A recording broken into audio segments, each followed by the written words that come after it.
नमस्कार, भूमि आईएएस में आपका स्वागत है। आज हम बैठे हैं दिल्ली की renowned faculty Shri Amit sir के साथ, जो साइंस एंड टेक के विशेषज्ञ भी हैं।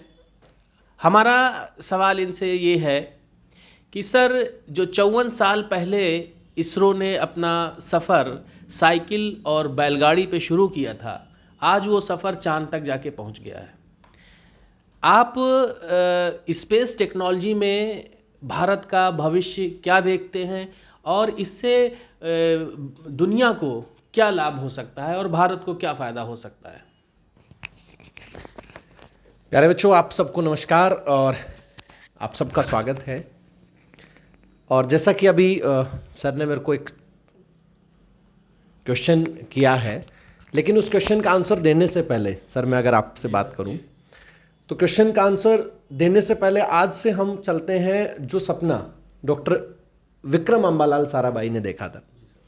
यानी डॉक्टर विक्रम साराभाई के नाम से, यानी भारत में अंतरिक्ष के जनक उन्हें कहा जाता है। ये जितने भी स्पेस प्रोग्राम हैं, जो चीज़ें चलती हैं, ये कभी उनका सपना रहा है और उसी सपने को आज इसरो पूरा कर रहे हैं। वर्तमान के अगर चेयरमैन की बात करूं, सोमनाथ जी, वो भी उन्हीं का सपना लेकर चल रहे हैं।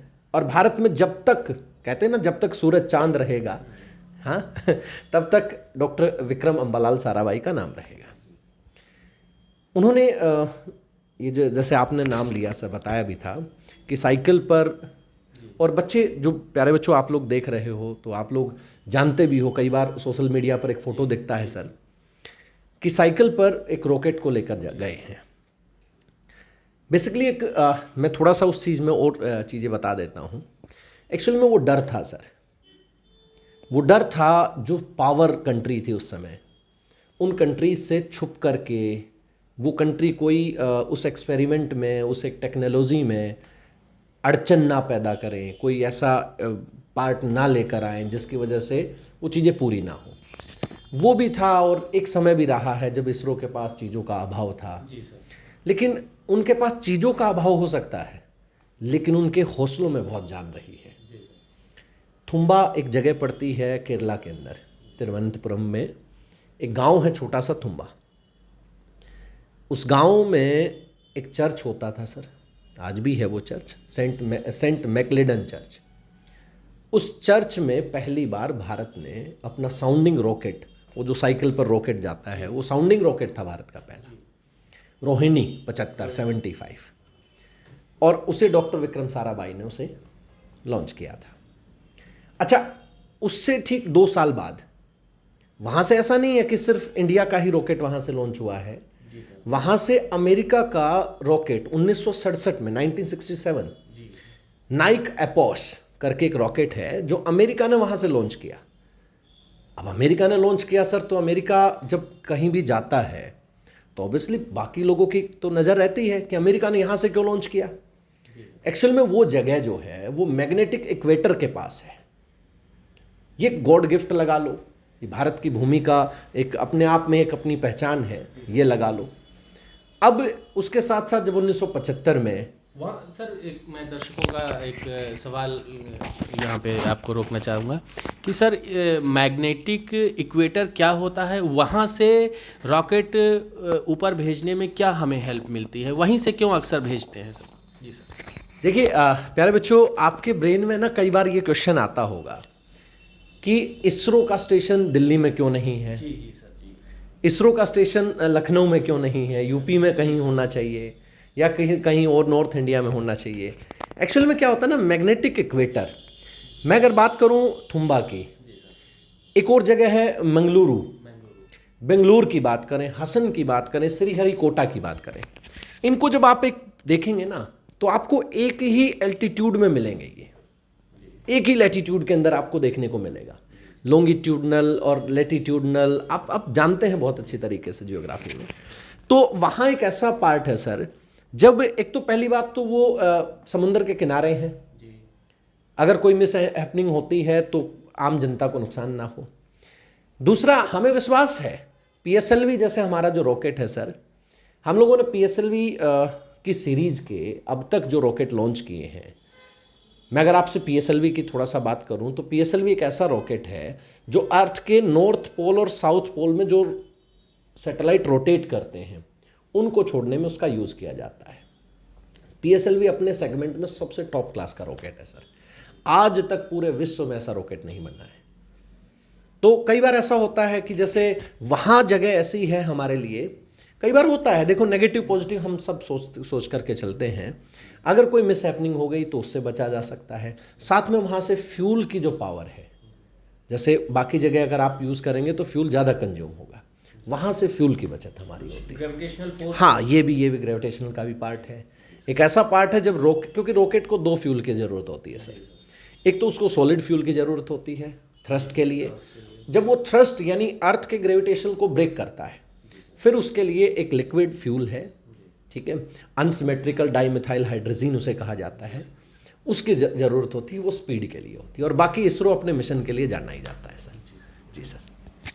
सर इसरो ना सिर्फ अपने रॉकेट लॉन्च कर रहा है बल्कि दूसरे देशों के भी रॉकेट लॉन्च कर रहा है, बल्कि दूसरे देशों के जो तीसरी दुनिया की जो कंट्री हैं, जो अभी डेवलपिंग हैं या अनडेवलप्ड कंट्रीज़ हैं, उनके भी रॉकेट वो लॉन्च कर रहा है। तो इससे स्पेस में उसके क्या कहते हैं कि आर्थिक लाभ का क्या भविष्य है, कैसे उससे और मतलब इसको एक व्यावसायिक रूप से इसमें क्या फ़ायदा हो सकता है भारत का, या वो कहाँ पर स्टैंड करता है इस वक्त? देखिए सर, अंतरिक्ष का जो व्यापार है ना वो $400 बिलियन का है। जी सर। और जो छोटे कंट्री हैं, जैसे कुछ मझोले कंट्री हैं, अफ्रीका से कंट्री हैं या और भी ऐसे बहुत सारे, हम और आप क्या देखते हैं कि मुश्किल से 10 से 12 कंट्री हैं जिनकी स्पेस एजेंसी बहुत अच्छा काम कर रही है। सबसे पहले नासा बनना सर 58 के अंदर आता है, फिर कैनेडियन स्पेस एजेंसी आती है, उसके बीच में नासा ने अपने प्रॉफिट के लिए सुपार्को बनवाया, पाकिस्तान की एजेंसी बनवाई, वो तो आज ना के बराबर है सारी चीज़ें। यूरोपियन स्पेस एजेंसी आती है, हमारी इसरो आती है, जापानीज स्पेस एजेंसी आती है, चाइना मैन स्पेस एजेंसी आती है, इजराइल एजेंसी आती है, रास्कॉस्मोस आती है जो यूएसएसआर की होती थी पहले, आज रसिया की एजेंसी है। तो ऐसी कुछ ही एजेंसी हैं जो ये काम करती हैं।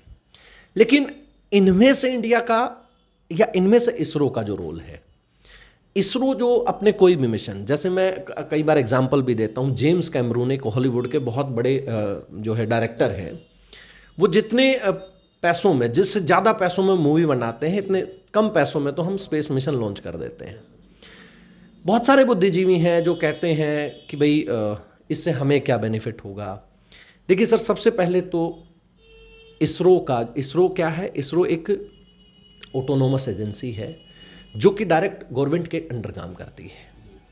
और आज इसरो की सिचुएशन ये है कि अगर मैं आज से 10 साल पहले की बात करूं तो इसरो का जो इंटरफेयर था वो 5% तक था सर। लेकिन आज वो इंटरफेयर उस $400 बिलियन में वो 8% तक हो गया।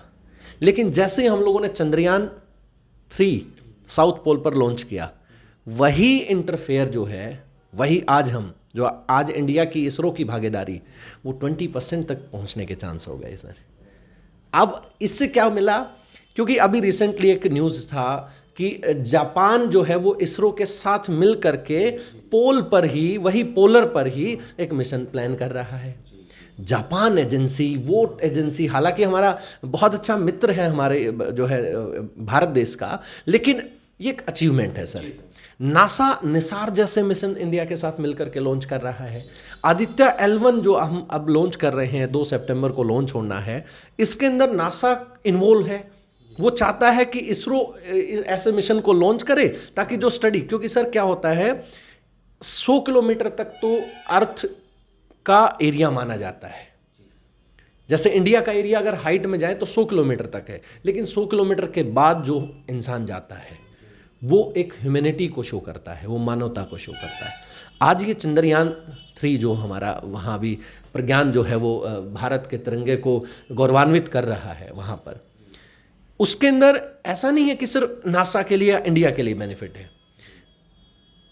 इस पूरे विश्व के जितने भी देश हैं सबके लिए बेनिफिट है सर। वो वहाँ पानी के लिए, वो वहाँ मिनरल के लिए, वो वहाँ जो अलग अलग मेटल्स के लिए वो रिसर्च का जो कर रहा है वो सबके लिए कर रहा है। तो ऐसा नहीं है, लगभग अगर बात करें तो लगातार इसरो अपनी छाप बना रहा है। और